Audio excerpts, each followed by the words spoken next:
Experiencing issues updating your AirPods Pro 3? You're not alone. A common problem, especially since the iOS 18.1 update causes updates to stall. The most effective solutions involve bypassing over the air updates. Connect your AirPods Pro 3 to a Mac or PC using a Lightning USB C cable. Open iTunes or Finder on Mac and check for updates there. This wired connection often resolves connectivity issues that plague wireless updates. Make sure your iOS is up to date, as mismatched OS versions are often the issue. If update gets stuck at 0%, this is likely the problem. This method has an 85% success rate. The charging case plays a crucial role in firmware updates.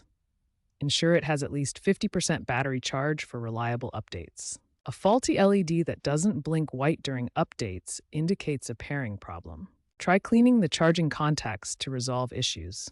If issues persist, perform a restart. Place AirPods in the case, close the lid for 30 seconds, then reopen. For a deeper reset, forget the device in Bluetooth settings and repair. Looking ahead, Apple is working on AI-driven diagnostics and updates over cellular networks, which should reduce update failures in the future.